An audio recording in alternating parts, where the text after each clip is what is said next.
We all know that the right habits and mindsets can be transformational in how we live our lives. But among the sea of advice online, it can be challenging to know who to trust with these important life decisions. At The Standard, we answer those questions and introduce you to some of the most successful people in the world in their fields and the habits and the mindsets they've used to achieve their success. To learn more about our social platform, head on over to www.thestandardapp.com. And now, your host, myself, Chris Pallatroni. Welcome to another episode of The Standard. I am your host, Chris Pallatroni, and today's guest is Brad Rowe. Such a fun conversation we had. This guy is just a physical specimen. He is a bodybuilder. He takes immaculate care of himself. So as you would expect, he is on point with his nutrition. He is on point with his workouts out of the gym. But more importantly, a lot of our conversation revolved around mindset and mindfulness and gratitude. We dipped a little bit into him taking a sabbatical coming up. He's got a new app that's launching. We talked about life and just a lot of different topics that I think are going to resonate with a lot of the audience. We dipped into psychedelics a little bit and microdosing.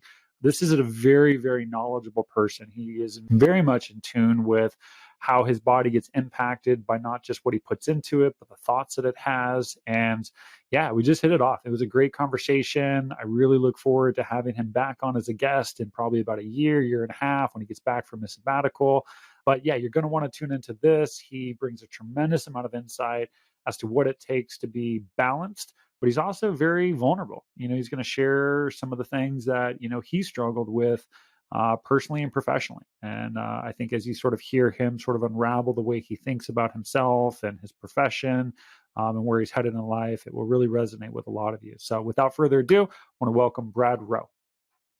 So with that said, I'm familiar with who you are because I've done a fair amount of research. I know you got a lot of cool things about to go down, but for anybody that doesn't know you, maybe you could just give like a 1 to 3 minute background on like your story and sort of where you're at with things. Yeah, not a problem. So I'm Brad Rowe, was an IFB professional bodybuilder for about 10 years. I've been retired for 3 years now. Before that, I was a collegiate athlete. I studied biomedical science. So health and wellness has kind of really been my forte for my whole life. I've just been fascinated with the human body since I was a young child. So stepping outside of professional bodybuilding, I've been kind of trying to find my path. And I had this concept to open up this wellness center where we combined all the latest technology, all your biohacking modalities, rejuvenative medicine, mindfulness practice, everything under one roof. And that's kind of my baby right now. I had investors to start a project, worked with them for a little over 2 years. And about a year ago, they walked away. So I'm kind of just been navigating a different path now, trying to figure out where I want to do this location, how I'm going to get it funded. But I do know that still is my passion, and that's what I want to pursue. So life has kind of taken me on some twists and turns, and all things I'm grateful for. Some of the, as they say, some of the worst things that ever happened to you, you turn them into the best, if you have the right attitude and you have the right approach to things. So I am currently in a very strange transition in my life right now, actually. I am going to embark on a year-long sabbatical, I believe. Okay. And my plan is in 6 weeks, I'm leaving LA and I am buying a Sprinter van, and me and my dog are going to travel the US for about 5-6 months or so. And then I'm going to do some international travel. I want to do like 8 weeks in Thailand, maybe 8 weeks in Colombia. And then when I come back, I'm going to spend a month in a couple different cities that I've been interested in, like Denver, Nashville, Miami, just because I have connections there and the weather's nice. And then I'm going to figure out where I want to settle down and kind of get back to life. Oh my God, where do we go from here? Like somebody's mind. Right. Well, I mean, let's start with this sabbatical because I didn't know that. I know you have and is the app launching soon? Is that something that Yes. you're still? Yep. Okay. Yeah, that launches next week. And so for those that don't know what that is, like, just what is the app about? So this app is more like a fitness app. Okay. So you sign up, you enter in all your data, and we create a customized workout program, meal plan. You get shopping lists, everything you need to keep you on track with your health. And on top of that, there's a drip feed with all different types of resources that I put in there for some of the mindfulness tips, how to create habits within your life, motivational tips, things like that. But more so, the way I want to kind of twist this is more get into one-on-one coaching. So Okay. the app is just kind of a platform for me to get into more of the coaching aspect. I've been a personal trainer for the past 12 years of my life, and I love the personalization aspect of it. I've should have done an app years ago, especially when I was a competitive bodybuilder and I had the bigger following and everything else. But I didn't like the lack of personalization, Mm. that you don't have that connection with each individual. So to kind of support this whole sabbatical that I'm doing, I'm trying to focus on my one-on-one accountability coaching. Okay. And that you get a lot more access to me. So like there's a couple different levels. The highest level is we have a weekly 30-minute Zoom call where we talk about everything in your life. I'm a counselor per se, your motivator, someone to, and I'm geared more towards men, a safe Okay. space for men to open up and talk about what they're dealing with in their lives and hopefully try to navigate them through there and help them find their purpose and their passion and really try to hone in on those important things in life, and also try to figure out how to be more present, how to be a better father, how to be a better husband, how to be a better brother, Yeah. so instead of just this workaholic produce mindset that we're stuck in as Americans. Yeah. Yeah. Well, before I go to the sabbatical, I actually want to like rewind a little bit. You've been into health and fitness like your whole life. Right. And I'm curious, like, what is it about sort of pushing the boundaries on yourself physically, mentally? Clearly, you've got a spiritual component to you as well. Like, what is it about that has you so intrigued? And not only do you do it for yourself, but why do it for other people? Like, what is it about the wellness space that's sort of got you hooked? As a young child, even, I loved biology. I loved how the human body functioned. I loved how cells worked, and it amazed me how the human body can endure so much, whether it be fasting for 60 days or intense workouts, and how the body just continuously adapts and continuously thrives. So that's something that's always been of interest to me. And that's why I with my career path, I wanted to be a doctor, because Yeah. I've always been a man of service too. I wanted to help people. I wanted to treat people. Even from a young age, I knew that's what I wanted to do. I wanted to be of service to people. So the medical field was kind of that direction that I wanted to go. And then, things got twisted. But yes, I mean, I've always had this obsession with the human body. And then I was an athlete since I was a young kid. And I don't know if it was, overcoming childhood traumas and things like that, that was my relief. That Mhm. was my outlet. Sports, training, everything has always been my therapy. And the harder I push myself, the quieter this got. And Yeah. it's very interesting that I had a meeting 3 weeks ago with this great spiritual healer, Dr. Levry. He's world renowned. I got very lucky to get in with him. And during his reading, before I even said anything, he's like, working out for you is your meditation. He's like, that's the only way you can get out of your head. And I thought about it and I was like, that's right. And the Yeah. harder I push myself, the quieter this thing gets, because it's Yeah. always just in the moment. And I think that's what's truly why I've pushed myself so hard, because as I'm training, the harder I push, the harder I train, the monkey mind shuts off for me. And so I think that's always just been my outlet. Yeah. No, I totally get it. I'm a runner, so I'm not the Right. Yeah. bodybuilder. But yeah, it's Yeah. the same thing. Productive meditation. You know what I Yeah. mean? Like I've done research on like, okay, like how do you do this mindful meditation? And like maybe I never gave it a fair shake, but I always found it somewhat challenging to try to be still and not move and just sort of let the thoughts go by like clouds. And I was like, all right, maybe this isn't for me. I'm a nature guy. Like, that's where I'll do it. And I remember reading a book, Deep Work by Carl Newman, I think. And he just talked about, like, when you can do something that's physical, you can both do something that's mental as well. And so for me, it's the running. For you, it's the working out. I talked to a lot of people that are in the same space. That's sort of where they speak to God. They sort of get the clarity they need. Okay, no, that's awesome. So what made you decide to do this sabbatical? Like, what was it?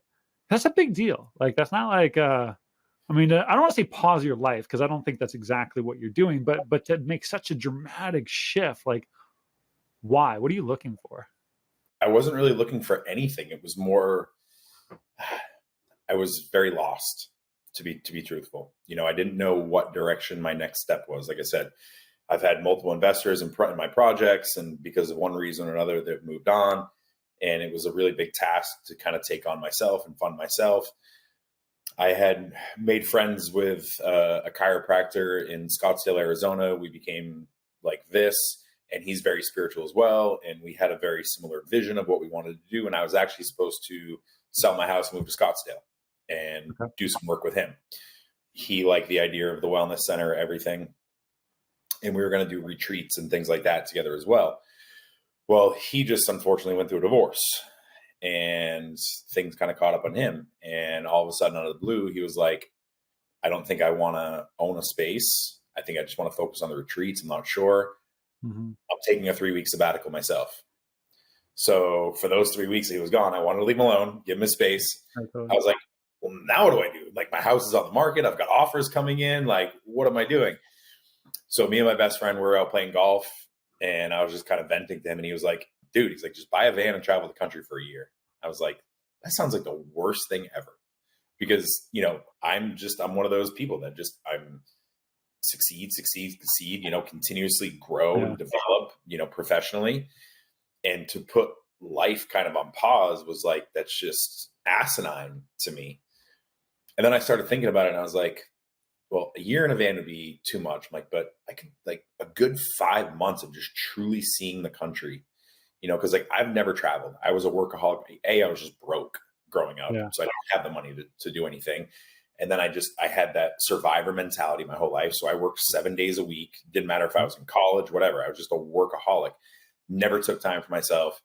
The only time I traveled over the last decade was for bodybuilding shows, or to go see my family for a couple of days back in New Hampshire on the East Coast. So I've never taken time to really travel and even see parts of the US. So I was like, you know what? I can probably do this. I'm like, I want to throw some international travel in there as well. And I just put in my head, I was like, if I don't make a dime, and if I spend X amount of dollars on this travel, it's a significant blow to my savings, but it doesn't crush me. It doesn't cripple me. And 30, 40 years from now, I'm never going to look back and say, oh, I wish I didn't take that year to go travel and explore, And that's when I was like, all right, let's do this. So that's brilliant. That's brilliant. I had a friend refer a book to me, Die with Zero.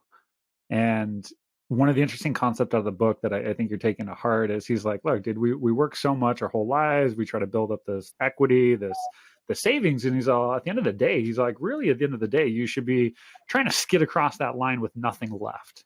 And he's like, so unless you really love what you're doing, you're sacrificing income for time. And time is the most valuable thing we had. And he's like, and the reality of it is when we're later in our life and we think we're going to enjoy some of the fruits of our labor, he's like, you're not. Like, you're going to be older. You're not going to be able to do the things you were doing when you were 40, when you were 30. And he's like, so a better way to look at it is to find out, what can you not do at 50 that you could do at 40?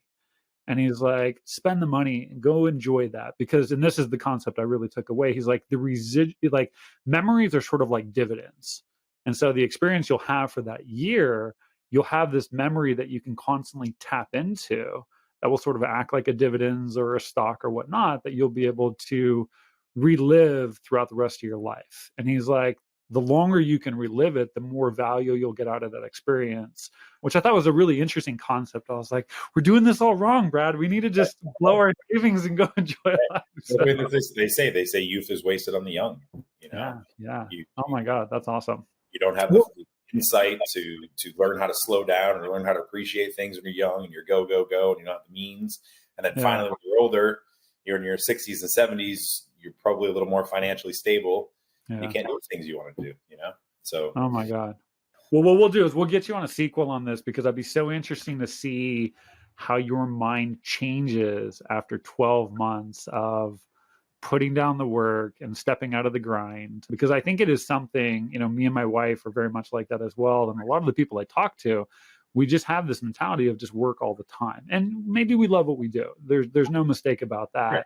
But it is rare that we sit down and really just enjoy the day, the weekend, take a 3-day break and not think about work. So it'll be really interesting to catch your perspective, sort of do a post-mortem on your sabbatical, if you will. Yeah.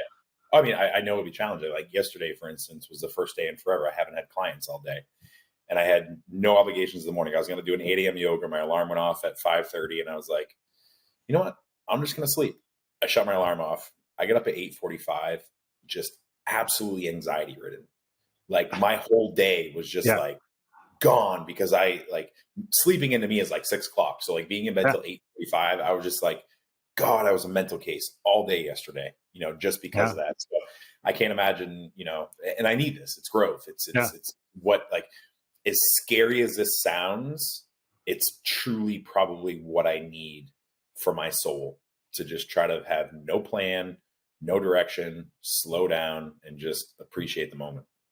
Oh my God. Oh my God. All right. Well, so much about habits, you clearly take phenomenal care of your body. And, although there's some assumptions I'm going to tack onto this, so correct me if I'm wrong. I mean, that not only means like your ability to work out and your cardio, but your nutrition. Clearly this bleeds into like mindfulness. It bleeds into like yoga and flexibility. I mean, there's so many things. And obviously this is just what you love so much. When you think of like all the different types of habits, we'll start on a habit side and then we'll go over to a mindset. But when you think of like all the different type of habits you have at this stage in your life, what is the one that really stands out to you that supports your mental health and your well-being the most? Accomplishing something first thing in the morning. The simplest thing of just waking up and making your bed. If that's the first thing you do, just wake up, make your bed. That gives you some purpose. It gives you a sense of accomplishment, so that way you can carry on through the rest of your day. It sounds crazy, but it truly, like, waking up and making your bed is probably one of the best first steps to a habit that you can create, because then from there you can continuously build on the habit stacking. So people are gonna like Google you, and they're gonna look at your Instagram, and they're gonna be like, "Did this guy really just say make his bed?" Like that's the habit he has now. And don't get me wrong, like I know the significance of it. I think there's an admiral that does a commencement speech that's pretty popular, and I think he finishes his speech with, "If you want to change the world, start by making your bed every day." So like I totally get it. Me and my wife, we make our bed every day, so I'm right there with you. But dissect that a little bit. Like, why that? Like, why not? I don't know, meal prep for the day, or I don't know, go for a walk and get movement. Like, why is it making the bed for you? Military family, okay. I think. Yeah, my grandfather was in the Navy. So, when I slept over at my grandparents' house as kids, and I was over there a lot because I was a only child with a single mom. It was just one of those things, like the first thing you did, you had to make your bed, military corners, everything, or else you couldn't have breakfast, so that was just so ingrained in me that it was just part of my life. And then as I got older, you start hearing those commencement speeches by that admiral, and you really start breaking it down. And it's just, like you said, it's the simplest thing. It's the first thing. As soon as you get out of bed, your bed's open. So it's just like, take 2 seconds, make the bed. And then all of a sudden you have this sense of accomplishment right away.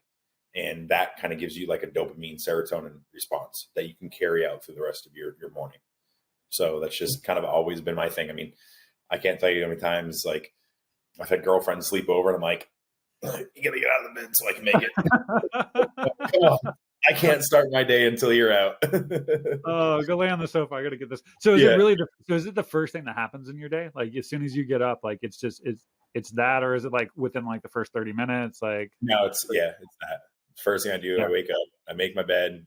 My dog has his bed next to me, and he's got a little blanket that he gets covered by. I shake that out, Yeah. And then I go and drink like about 30 ounces of water with some apple cider vinegar and some lemon, some glutamine Gotcha. for gut health. And then I clean my whole house. And Okay.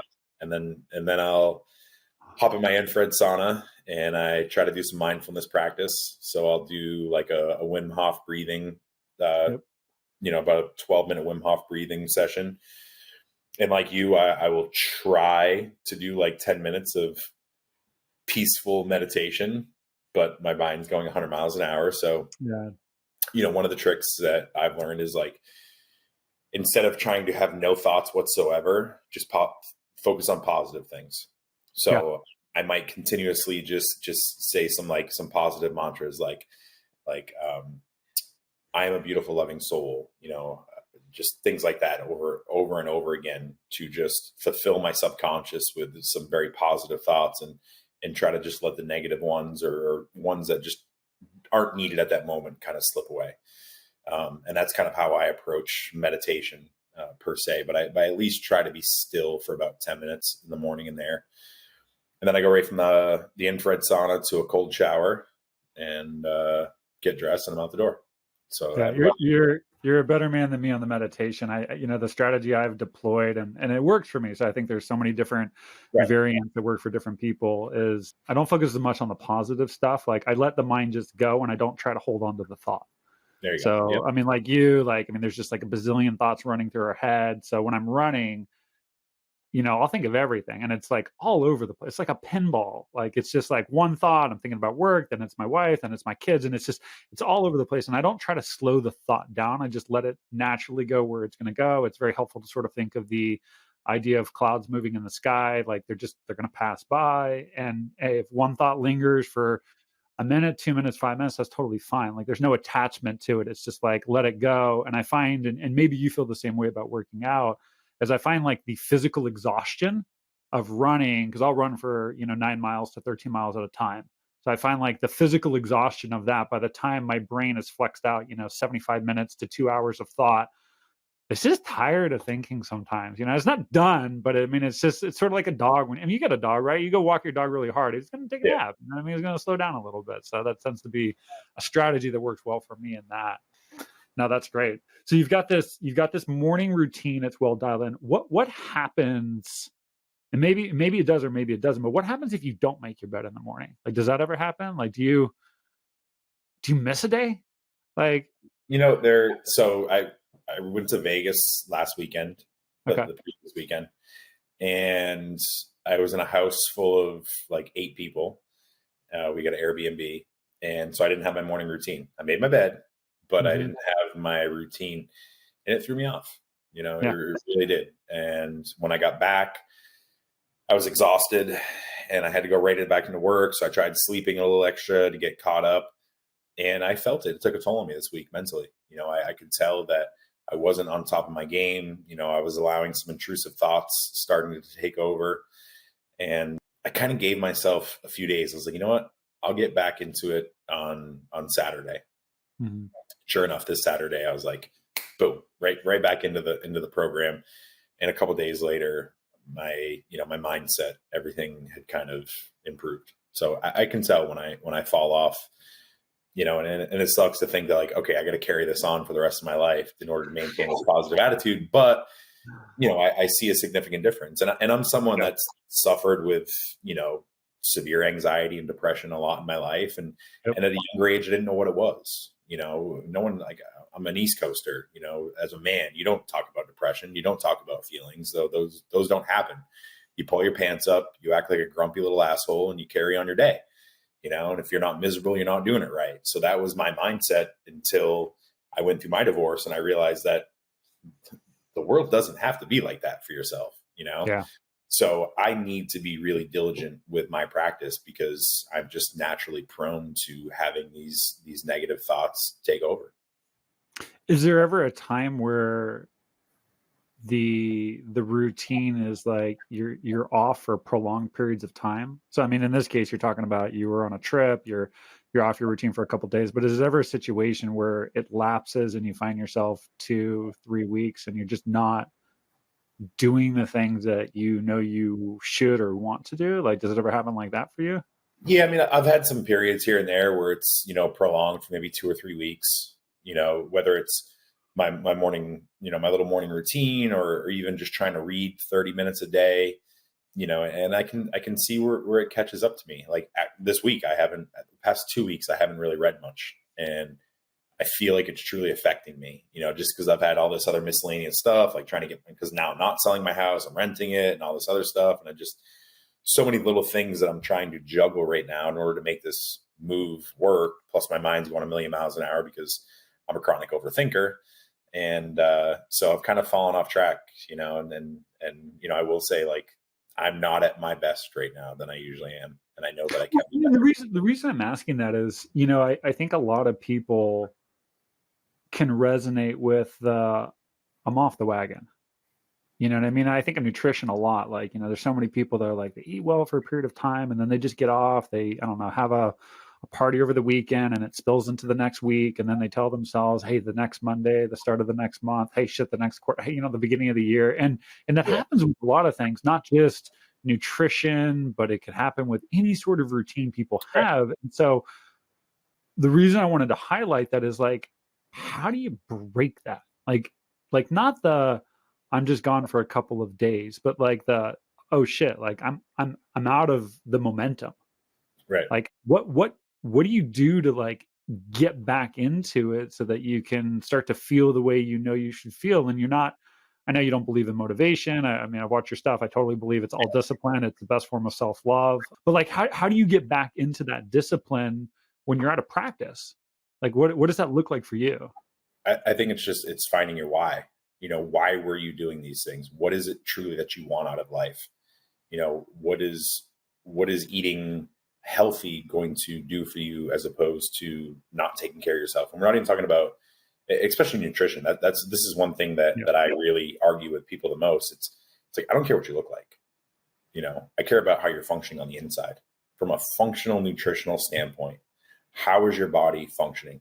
How are you going to be able to combat and overcome disease over the next 15, 20 years of your life if you continue with this type of eating?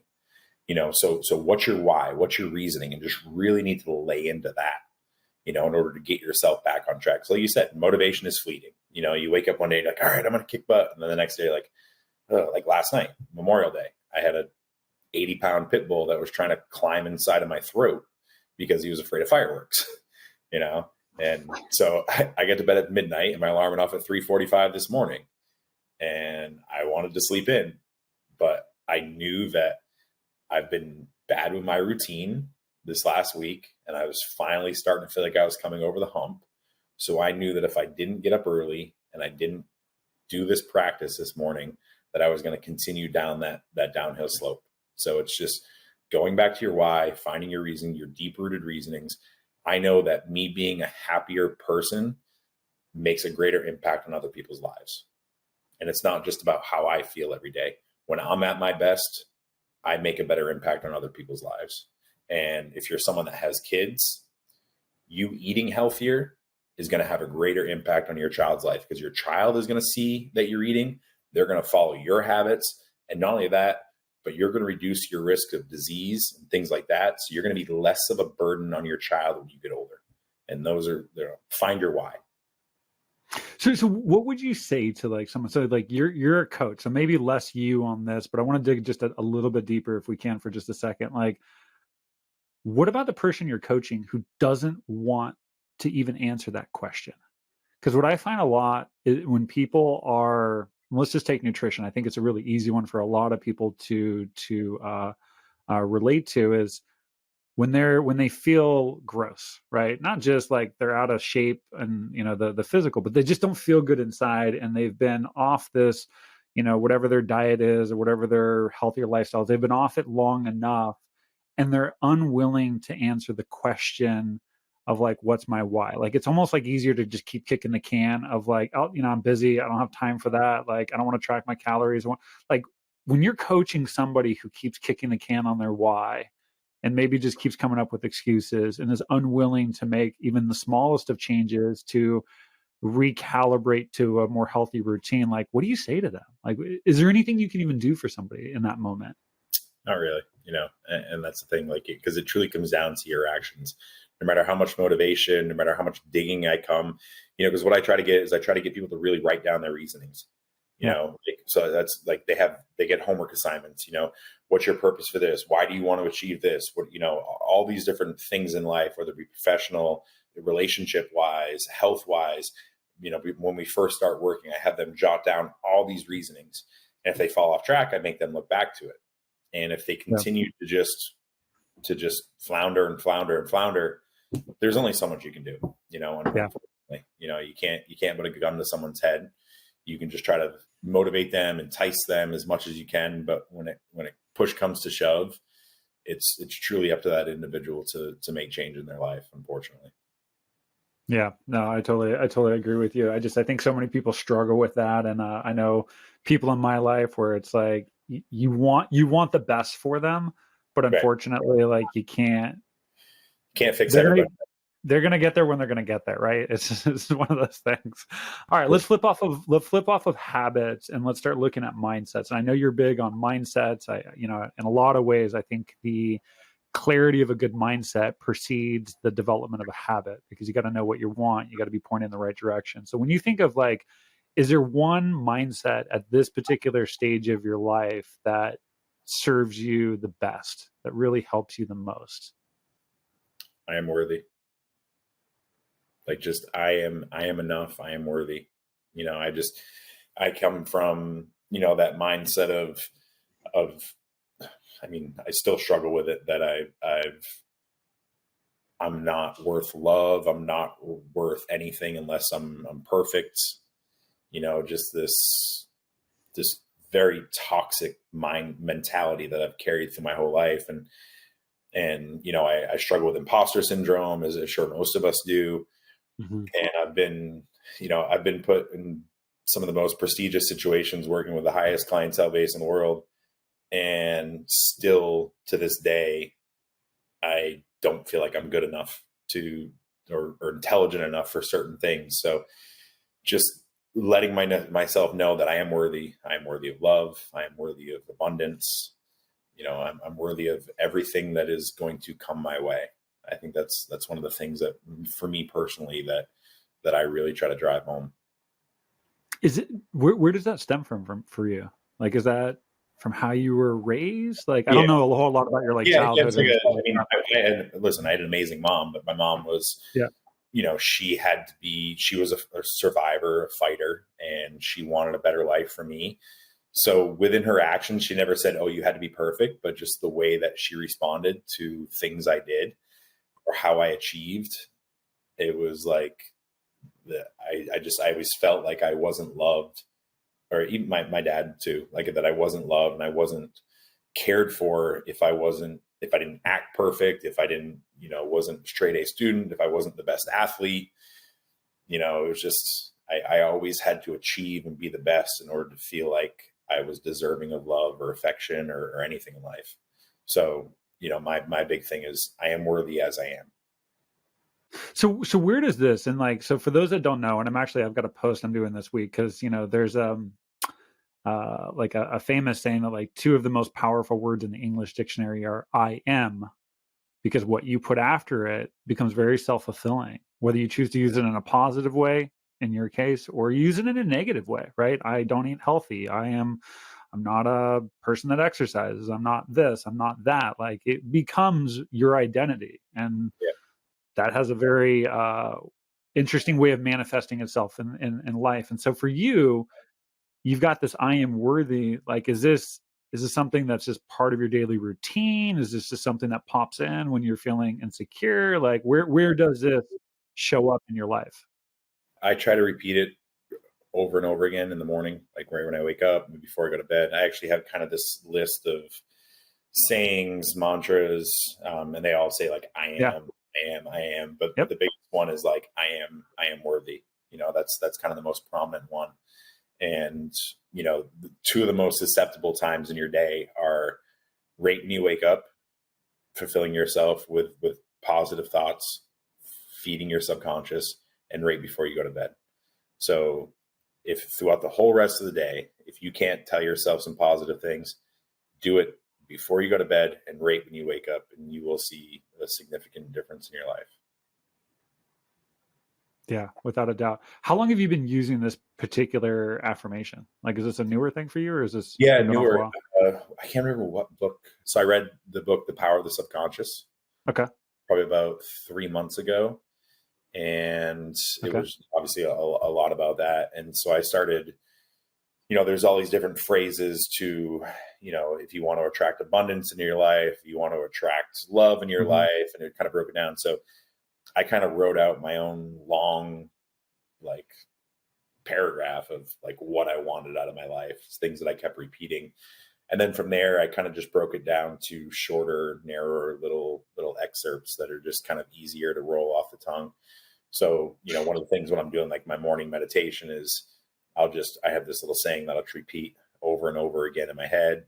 And then at night before I go to bed, I try to repeat it over and over and over again as well. And then if I'm having a tough time, like if I'm struggling, I had a patient the other day that I worked on that said he was dissatisfied with my service. And that's the first time I think I could ever imagine that I've had someone I don't know how it went. The guy's dealing with severe dementia and everything. So I don't know where to take it from there. But, so for the last 2 days, I've really had to kind of like lean in and just kind of boost myself with some of these positive sayings that, I am worthy. I am worthy to be here. I'm worthy of this situation. I'm worthy of everything that life gives me and all the abundance.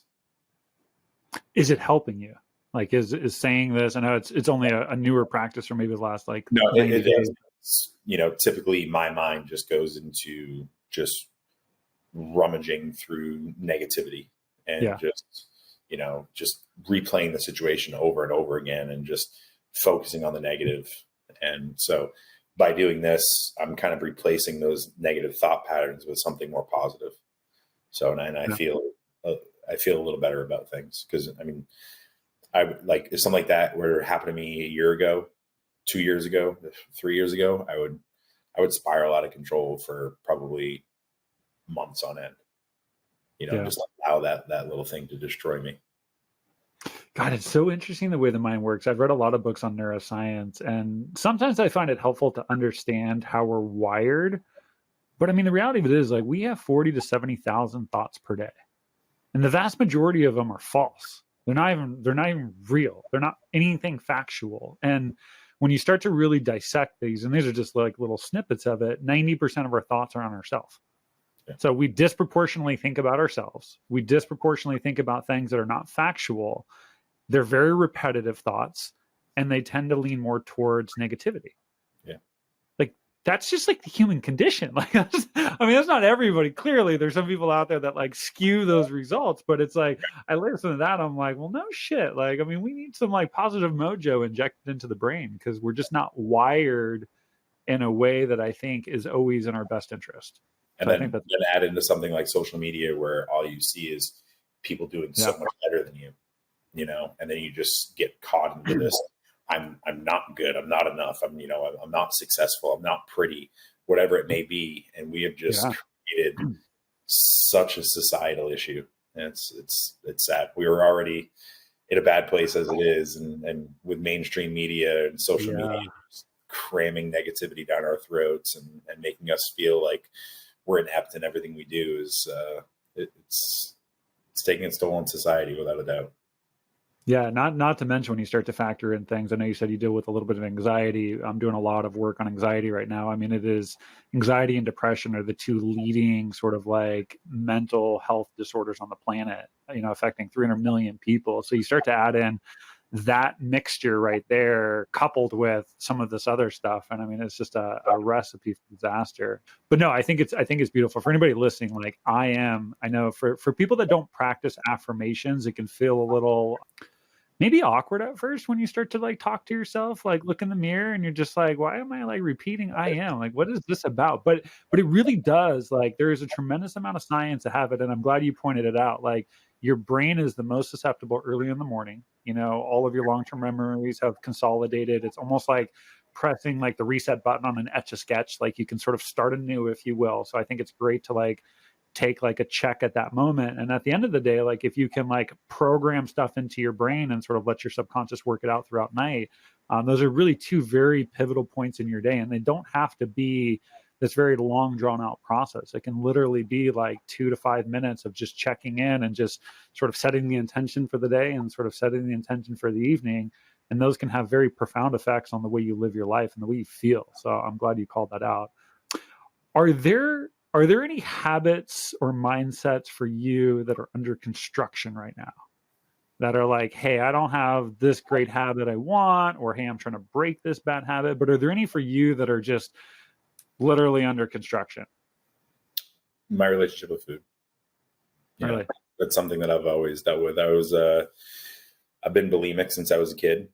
Okay. And, food for me was this ultimate sense of comfort. It equated to family. So being an only child, my favorite day of the week was Sunday evenings. My aunt and uncle had family dinner. So there was like 20 of us over there. So I was with family, and that was the happiest time of my life. And I remember being like 9 years old and just gorging myself with all this amazing food and being like, if I throw up, I can eat more. And I would go in and throw up just to eat more food, because it was just such a dopamine, serotonin, endorphin release for me. Yeah. And then as I got older, went into college, and it was like, all right, well, I can't be eating all this food and still be an athlete. So it turned into binging to release. And then when I got into bodybuilding, it got even more pronounced. And I got to control it a little bit with like the structure of bodybuilding.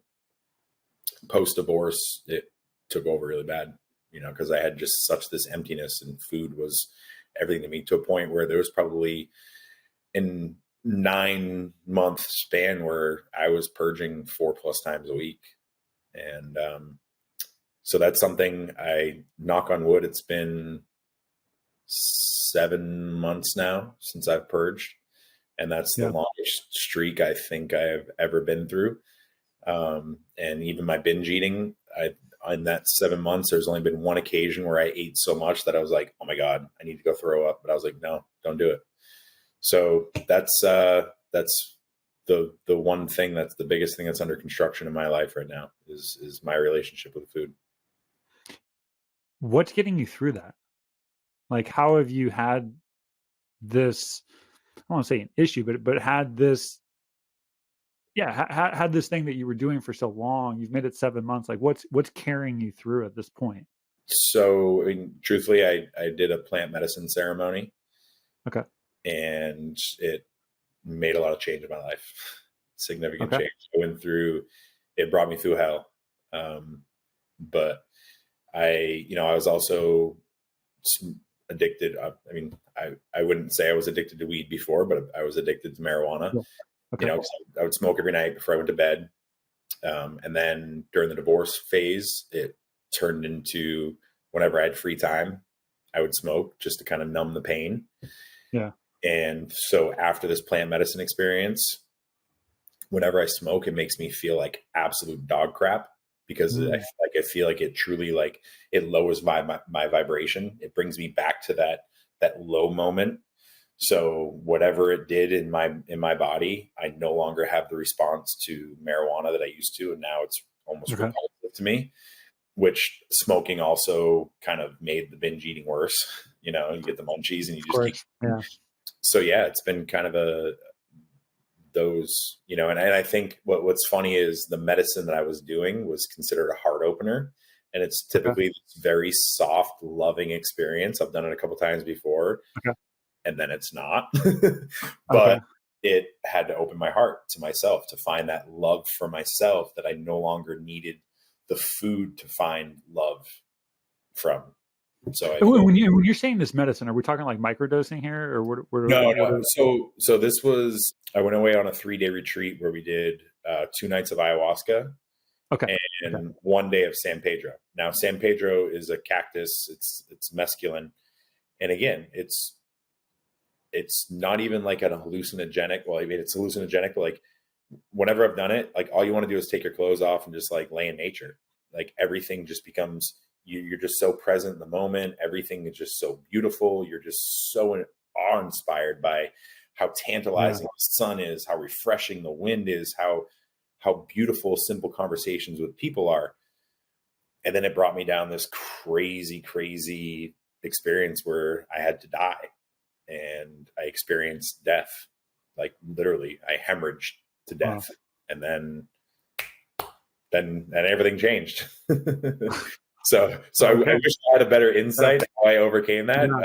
But that's the thing. That's the beauty about what we're seeing now is we're seeing really a strong push with plant medicine to help people with severe PTSD, childhood traumas, and they're able to overcome so much in such a short period of time. And it's truly life-changing. And I owe a lot of my change to some of my plant medicine journeys over the years, but this one was definitely, it took the cake as far as the experience I went through and the results that I felt after. One last question on this. When you had these experiences, were you doing it with, I don't know if you use the word like a trained professional, but like a guide? You were doing this with somebody that's highly experienced, that they understand, you were in the right environment. This wasn't like we just got some stuff and don't go to sign to Joe Schmo down in Venice Beach. And that's the thing. Like, I have clients, good friends of mine, who are some of the top people in the world of plant medicine. Like they founded Rhythmia, that retreat in Costa Rica, which is like the #1 ayahuasca retreat in the world. So they have particular shamans, healers that they work with. And right after my divorce, they saw how bad I was. So they connected me with one of their healers, and I've been working with her for the last 3 years now.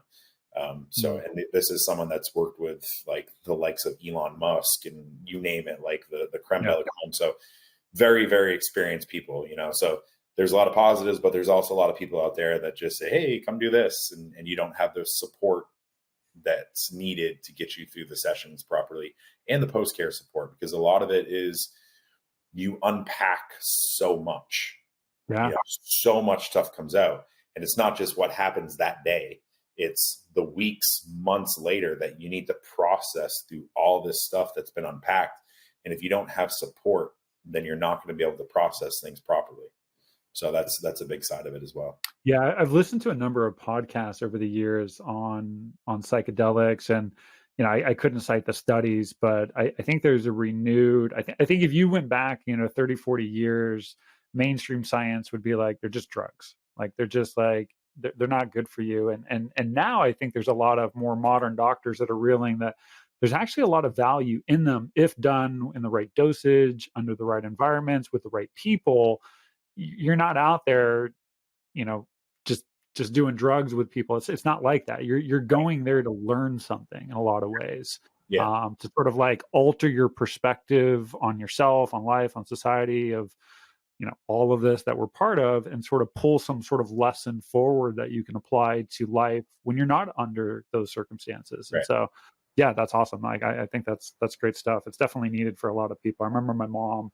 She was dealing with multiple sclerosis and stage 4 cancer, and she never got into any psychedelics, but just even the simplicity of marijuana had such profound effects on her. And, it's, I live in California, so it's obviously legal here as it is in a lot of other places, but it's not some stoner just smoking to like eat a bag of potato chips and play some video games. I mean, there is that, but there's also this connecting to nature and relieving pain and reducing anxiety. And so I think any sort of vice, if you will, if done with the right intention, I think can have a very profound effects in guiding and helping people.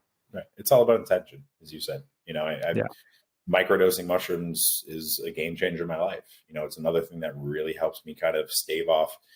Doctors wanted to prescribe me Prozac and all this other stuff. And I was like, I'm not taking, some SSRI that's going to change my brain chemistry and cause all these other issues. And then I started microdosing, and like, I can't tell you how many people that in my circle have helped get off things like Prozac and other SSRIs by microdosing. And they feel so much better with so much less negative side effects on it. So, we're, like you said, we're starting to see things really come into mainstream. Like 60s, there was a lot of research being done on like LSD and its effects on people dealing with psychiatric issues. And then the Reagan administration came along and just like axed everything and made it like, public enemy number one. And now we're starting to see a reversal around that, where there's a lot of clinical trials put into ketamine, LSD, psilocybin, ayahuasca, all these other modalities out there to help the human condition, without all the crazy side effects that some of these synthetic drugs are creating. Yeah, no, well said. I got two more questions. One of them I'm actually going to throw a curveball just because I was looking over a lot of your posts here, and it's such an interesting topic that I pay a lot of attention to. You had a post not too long ago that talked about artificial intelligence and artificial intelligence getting into sort of the replacement of trainers and the access to information. And I find it such an interesting topic. I actually have a personal trainer, and we talk a lot about this because I'm like, man, I can just ask, chat GTP and a question, and like I can get any of the information that I want. Like, what's the value of a trainer, or what's the value of an expert in some category? And so you leaned in on a couple things very specifically, and I'm curious if you remember what they were when you were talking about like AI and what AI cannot do for you, especially as it starts to relate to like a coach like yourself. Do you remember? Human connection. Remember what you're... Human connection is the number one thing.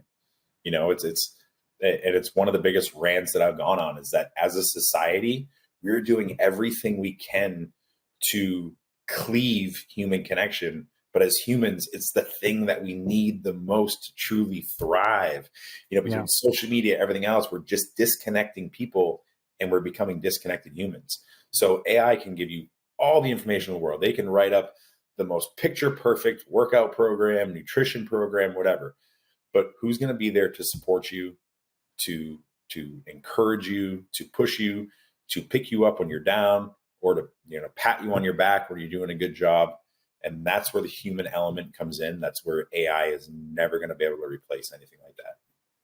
Yeah, you brought up a couple of things I had jotted down in that too, and I do agree with the human connection, and maybe to even build off that a little bit. What I don't think AI is ever going to be able to replace, and look, there's been movies that are done on like a human falling in love with a robot, and there's been stuff done on like chat bots and like making people feel special, but look, the biggest condition we face in humanity from a psyche perspective is belonging, right? Like so many people, especially when we talk about mental health, feel like their situation, it's unique to them.